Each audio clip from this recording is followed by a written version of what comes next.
Senhor presidente, não vou usar os 30 minutos, mas eu acho importante aqui fazer um registro para a nossa reflexão sobre uma pesquisa que foi divulgada hoje pelo movimento Todos pela Educação, que apresenta um cenário preocupante. Deputado Rinaldo, Vossa Excelência da Comissão de Educação, fazendo um acompanhamento dos últimos 10 anos no Brasil, da situação dos professores das redes estaduais, né? Hoje, nós temos 668 mil professores atuando nas redes estaduais do Brasil, e o que vem acontecendo é que o número de professores efetivos, né, concursados, vem caindo drasticamente, e o número de professores contratados temporariamente aumentando. E isso tem reflexo na educação, né, na qualidade de ensino. Um professor temporário, ele passa por um processo seletivo, vai atuar 2 anos, ele pode depois ser substituído, não tem uma segurança, ele não tem estabilidade, e ele não tem plano de cargos e carreira. É um professor que está sempre ali naquela dúvida se no ano que vem ele volta para a sala de aula, se ele continua com aquela escola, se ele vai ser transferido para outra escola, não recebe o mesmo acompanhamento em termos de qualificação, de capacitação dos demais profissionais, né? Portanto, isso é ruim para a qualidade da educação, né? Mas o que está acontecendo no Brasil? Os estados estão preferindo contratar servidores de forma temporária, né, ao invés de fazer novos concursos públicos. Essa é uma tendência que está se impondo, né, nos estados e nas prefeituras também. Eu não tenho os dados aqui dos municípios, mas a lógica está sendo a mesma: deixar de fazer concurso e contratar, ou no caso aqui, que é o Instituto da Convocação, né, ou também seletistas, que tem vários estados aqui adotando o contrato seletista desses professores. Então, hoje, a realidade já mudou bastante, né? E de 10 anos para cá, nós temos o seguinte quadro: há 10 anos atrás, 68, quase 69% dos professores dos estados eram efetivos, concursados, e apenas 30% contratados. E hoje o quadro se inverteu. Hoje nós temos 51% de contratados e 32% de contratados. Aliás, 46% de efetivos, né? Então, esse movimento está, né, cada vez mais decrescendo o número de professores efetivos. E aí eu pego o quadro por estado para ver como é que está a situação, deputado Rinaldo. Por estado, eu vou começar falando aqui de quem tem mais professores efetivos, mais concursados. Rio de Janeiro, 96% dos professores são concursados. E ali, na faixa dos 90%, tem Amazonas, Bahia, Pará e Rio Grande do Norte. Então, com o Rio de Janeiro, são 5 estados que têm acima de 90% de professores concursados. Agora, vamos pegar os 5 que mais têm contratados. Minas Gerais, só 19% de efetivos. Minas Gerais, são 80% de contratados. Tocantins, Acre, Espírito Santo, Santa Catarina e Mato Grosso do Sul. Nós somos o 6º estado que tem o menor número de efetivos. Nós temos aqui, segundo esse levantamento, 30% de efetivos e 70% de professores contratados, convocados. Então, deputado Caravina, eu fico assim bastante preocupado. Inclusive, nós fizemos um debate aqui sobre a situação da Previdência, que agora esta nova comissão vai discutir mais a fundo do que a nossa, né? E vai apresentar propostas concretas de como nós podemos enfrentar o déficit da Previdência aqui e, em breve, retomar com os aposentados aquela discussão, né, dos 14%. Então, a gente levantou aqui nesse debate a questão da contribuição para o Fundo de Previdência do Mato Grosso do Sul. Então, veja, senhor, 70% dos professores, que hoje significa mais ou menos 11 a 12 mil professores, né? Eles estão contribuindo para o INSS, não estão contribuindo para o MS-Prev, não é? E, além desses, se olhar para as outras secretarias, nós temos lá na GESUL, deputado Roberto Rachioca, né? Nós temos pessoas contratadas, né? Fazem um processo seletivo. Você vai na Secretaria de Assistência Social, vários, né, profissionais da assistência social, psicólogos, contratados temporariamente. Então, eu sei que nos últimos anos está havendo essa tendência no serviço público de cada vez menos realizar concursos e trazer pessoas de forma contratada, ou CLT, ou por algum contrato que o Estado realiza, né, no caso dos professores, a convocação, e isso é ruim, não só para o Fundo de Previdência do Estado, né, mas também para o serviço público, porque não é um servidor de carreira, não é alguém que tem compromisso, né, com o Estado, ele está ali temporariamente, amanhã pode não estar, não é? Então, eu acho que é uma situação que deve nos chamar a atenção e também levar o governo do Estado a fazer essa reflexão, né? Nós precisamos, de novo, voltar a investir no serviço público de qualidade, com servidores de carreira e que tem compromisso com o Estado. Passa governo, entra governo, o servidor está ali prestando serviço, porque ele tem compromisso com o Estado. Concedo uma parte ao deputado Pedro Caravina. Só para contribuir com o debate, o senhor tem razão em vários aspectos. Com relação aos professores, eu acho que é importante a gente aprofundar, e aí eu acho que essa casa podia participar disso também, não sei se através de uma comissão ou da própria Comissão de Educação. Nós precisamos fazer um levantamento mais preciso com relação aos professores convocados, que efetivamente têm que ser convocados. Porque a gente tem que separar. Exato. Existem professores que têm que ser substituídos por convocados porque eles estão afastados da função na sala de aula para exercer outra função, ou de direção de escola, ou de coordenação, ou cedido a outros órgãos, e aí também é um assunto que tem que ser aprofundado, a cedência de professores, porque quando você cede o professor com um bom salário, que hoje... e justamente você tem um bom salário inicial, o salário de carreira de professor, os finais de carreira estão com bons salários, você acaba cedendo e para uma função que você poderia ser ocupada por servidor com bem menor salário. Então, tudo isso tem que ser levado em consideração. Eu não tenho esses números detalhados, a educação acho que pode fazer esse levantamento, de quanto hoje de professores que efetivamente estão convocados em outras funções, porque eles seguram a vaga. Você não pode fazer concurso público daquele professor que está cedido ou que está em cargo de direção, coordenação, porque ele segura a vaga pura. Exato. Mas não é o caso. A gente sabe que nós temos muitos que podem ser substituídos, sim, por concursados, né? Exato. E que eu acho que é o desejo de todos nós, porque a função do professor não é uma função que pode ser terceirizada através de contratação de empresa terceirizada. O professor tem que ser concursado.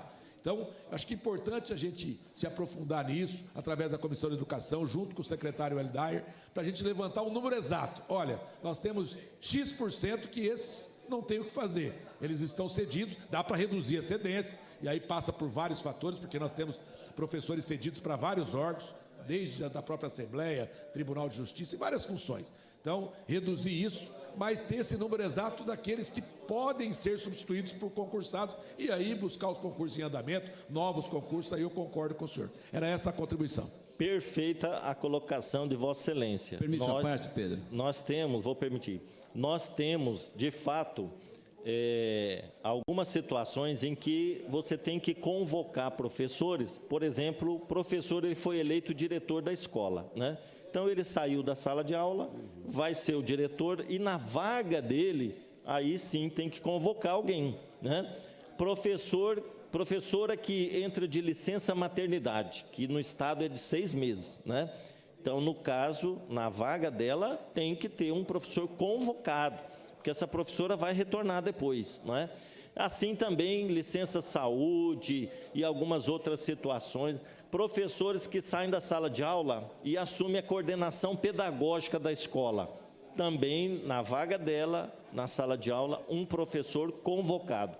Agora, convocar professores para vagas puras, que a gente fala, né? Aí já não pode, teria que ser através de concurso público, né? Mas está havendo essa distorção. No Estado hoje, vejam só esses números aqui, 70%, né, dos professores do nosso Estado são convocados temporariamente.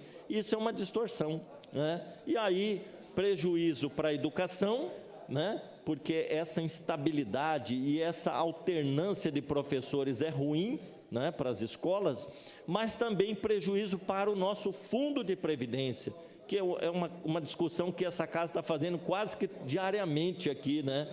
Então, eu acho que nós temos que levar ao governo do Estado essa preocupação, fazer uma reflexão séria mesmo. Quantos professores estão fora de sala de aula, desvio de função, né? Para a gente organizar melhor essa situação da educação no Mato Grosso do Sul. Concedo a parte. Deputado Pedro, eu agradeço uma parte concedida de Vossa Excelência, e eu fiz questão de lembrar de um detalhe: não é só na educação.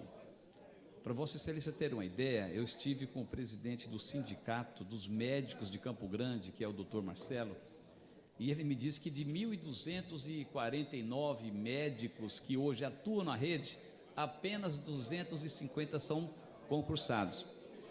E o que nós estamos vivendo em relação à GEPREV é a mesma coisa que o servidor está vivendo em relação ao INPCG, entendeu?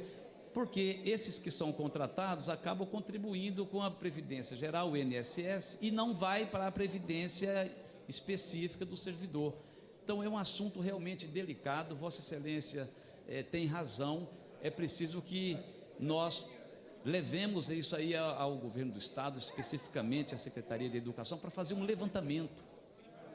E essa história do convocado, ela existe desde que o Brasil existe. A minha mãe deu aula, aposentou, não tinha concurso à época, então é tudo nomeado. Então, deputado, eu fui professor durante um tempo também como convocado, durante acho que 12 anos deu aula como professora convocada. E aí Vossa Excelência também falou uma coisa interessante, que é essa instabilidade. E de forma muito especial, aqueles que atuam na educação especial. Veja bem, um garoto que tem o síndrome de Down, outro que tem o autismo. Aí, o professor que passa no processo seletivo, que pode ser renovado por mais um tempo, e se ele não passar, vai vir um outro professor, vai ter um outro vínculo afetivo com aquele aluno. Então, é um assunto muito delicado e é preciso que a gente realmente tenha aí um estudo para saber efetivamente o que significa todos esses, na verdade, a maioria dos professores que são convocados, o que significaria isso de custo para o Estado pagando o salário dele, no piso que é o nosso, que justiça seja feita. É o maior piso que existe hoje no Brasil.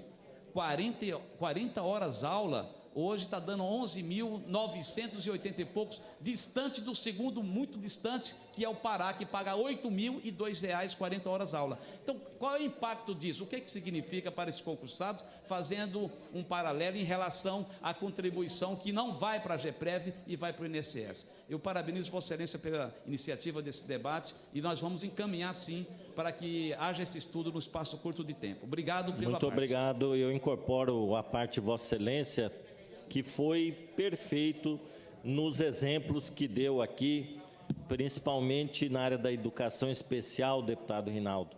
Você tem professores, né, especializados para atuar com os alunos que têm alguma deficiência. Esses professores fazem especialização em diversas áreas, né? E hoje estão colocando professores convocados na educação especial, né? E esse professor, ele fica um tempo, depois vai embora, vem outro no lugar. Para os alunos da educação especial, essa troca, né, essa mudança, causa um impacto muito grande no rendimento, né, desses alunos. Então, é preciso a gente voltar a fazer concurso para essas áreas específicas, né, e também voltar a contribuir com o MS-Prev. Deputado Rachoca, só para, antes de conceder o à parte, nós tivemos reunião com o Dr. Jorge Martins, do MS-Prev, e ele dizia que para a Previdência ser, né, superavitária, que é um sonho nosso, né, ela deveria ter 4 servidores na ativa, contribuindo para cada inativo, né? E hoje a situação do nosso estado é 1,23 para 1 aposentado, né? Então nós já estamos assim, a água já chegou no nariz, né? Nós precisamos realmente levar o governo do estado a fazer essa reflexão de forma mais profunda. Concedo a parte. Quero aqui, cumprimentando a todos, agradecer a oportunidade à parte, deputado Pedro Kemp, já reconhecendo aqui a sua brilhante exposição sobre o assunto da educação no estado de Mato Grosso do Sul. E se a gente começar pela Previdência, o gráfico é assim, a longevidade é um gráfico crescente.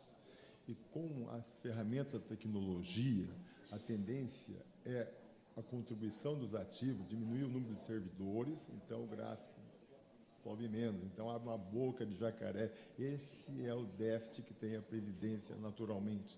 Nós temos menos servidores ativos, como Vossa Excelência colocou, 1,4, quando deveria ser 4. A questão da educação aqui no nosso estado, eu acho que é bem mais complexa. Eu tenho muita preocupação com isso.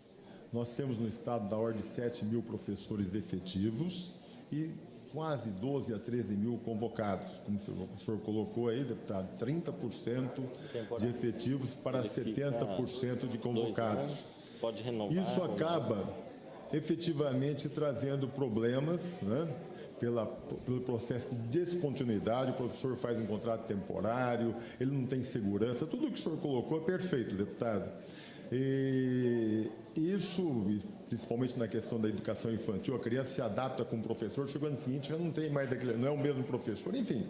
Então, o problema é muito sério, isso aí acaba até prejudicando, então, os indicadores do nosso IDEB acabam até sendo prejudicados. E a gente tem que entender que os professores convocados, eles são convocados normalmente para a sala de aula. Os efetivos, às vezes, estão em outros setores, alguns muito readaptados.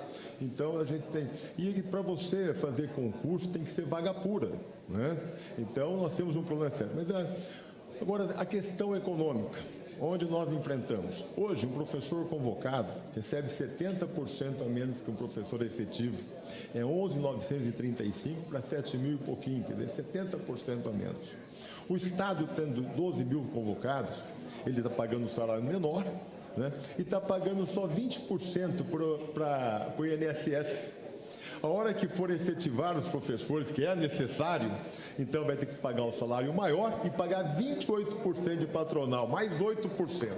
Então, nós temos um problema bastante sério aí, a situação não é tão fácil, né? E assim como também a GESU, agora, recentemente, fez lá um processo seletivo, e contratou 100 engenheiros, que, naturalmente, eu, como engenheiro rodoviário, sou totalmente contra. Carreira de fiscal tem que ter, o fiscal de obras tem que ter carreira, para ter segurança, ele tem que defender a carreira dele. Um fiscal de obra que tem um tempo temporário, ele entra no departamento, amanhã não sabe se vai estar, ele não tem tempo de qualificação, né? Eu entrei no DERSU em 1981, passei por muitos anos aprendendo o que seria um engenheiro rodoviário para ter depois qualidade, condições de fiscalizar uma obra no seu quantitativo, na sua no seu quantitativo e na sua qualidade efetiva, né? Então, eu vejo com muita preocupação, e todos eles contribuindo para a Previdência Geral, deixando de contribuir para a GEPREV. Então, é muito importante a sua colocação, a preocupação quanto ao nível, né, o nível de escolaridade que os nossos crianças, os nossos jovens estão tendo. Não que o professor convocado seja mal, não é isso não. É que ele também recebe um salário menor, ele tem menos, que o senhor disse, não tem capacitação, ele não tem segurança, quer dizer, é um processo bastante instável.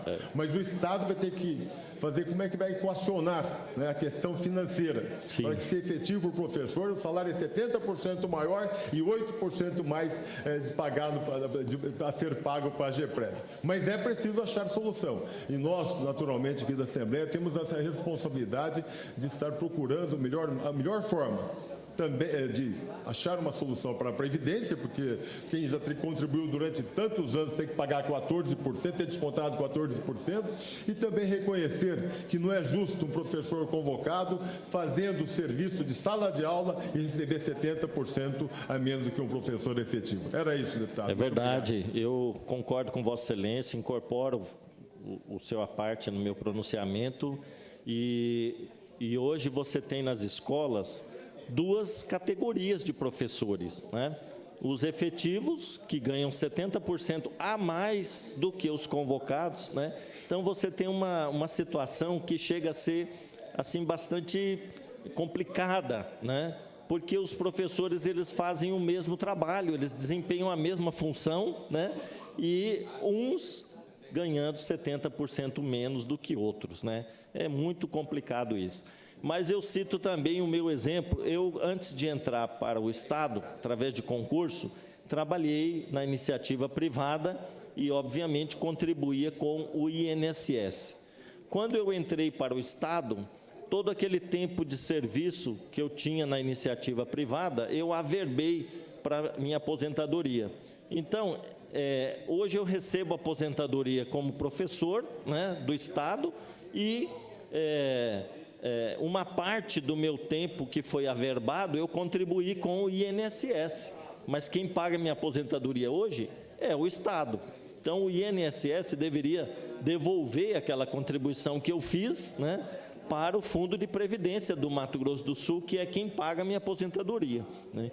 Então, nós temos que aprofundar esse debate e nós temos que levar o governo do Estado a fazer essa reflexão também sobre essa queda no número de professores efetivos, que tem reflexo direto na qualidade da educação. Concedo a parte, deputado. Deputado Pedro Kemp, agradeço a parte. Concordo com a sua fala, com a fala do deputado Rachioca. Professores convocados ganhando menos do que os efetivos, mas eu queria ressaltar uma fala que escutei da sua parte, dizendo da preocupação das crianças especiais em relação aos professores convocados. A criança precisa de um acompanhamento, precisa ter um carinho, uma atenção especial do seu cuidador, do seu professor, e muitas vezes essa criança, quando sofreu para ter uma intimidade com o professor, quando consegue, o professor é substituído, é trocado, e a criança sofre todo o processo de novo, perde o desenvolvimento. Então, eu queria trazer essa preocupação também, dizer da importância desse acompanhamento, dizer da importância de que o professor, se for convocado ou se for efetivo, de ter essa continuidade com a criança, de ter uma mudança na nossa legislação, ter uma mudança no nosso sistema de trabalho, para que esses professores convocados também consigam manter esse acompanhamento às crianças que necessitam de uma atenção, às crianças especiais. Era essa a minha parte, deputado Pedro Kemp. Gostaria de colaborar com a sua fala. Obrigado. Muito obrigado, deputado. Eu quero também reforçar, Vossa Excelência conhece muito bem essa realidade, né? Principalmente das crianças com o TEA, né? O autismo. E a criança, ela precisa estabelecer esse vínculo, né, com o educador. E, às vezes, quando consegue, né, a escola faz uma mudança de professores e causa um impacto muito grande no rendimento da criança especial, né? Então, e sem falar que o professor da educação especial, ele precisa ter qualificação, especialização nessa área que ele vai atuar na escola, né? Então, e é importante que ele esteja lá como um professor efetivo, para que não haja essas mudanças bruscas, né, no atendimento a essas crianças. Eu já acompanhei um grupo de mães aqui em Campo Grande, da rede municipal de ensino, quando, ainda na época do prefeito Marquinhos Trade, ele retirou os professores da educação especial, substituiu por atendentes, né, de nível médio, etc. E eu recebi um grupo aqui de mães, todas de crianças autistas, né? E o relato, assim, dramático dessas mães, de como foi um transtorno para os seus filhos, essa mudança, né, desses professores. Então, é muito importante a gente ter profissionais de carreira do Estado, né, que possam se qualificar, permanecer na escola, desenvolver planejamentos, projetos, porque eles são efetivos, eles são do Estado, mudou o governo, eles estão ali para continuar o trabalho e a política educacional, né? Então, é preocupante esse número hoje de 70% de professores temporários, né, atuando na rede estadual de ensino. Vamos levar ao governo, né, essa reflexão para, como disse aqui o Roberto, deputado Roberto Rachoca, é complexo, tem que analisar os impactos, né, financeiros, etc., mas temos que enfrentar essa situação, né? Então, agradeço os colegas que fizeram a parte, todos eles enriqueceram muito o nosso debate aqui. Obrigado, senhor presidente.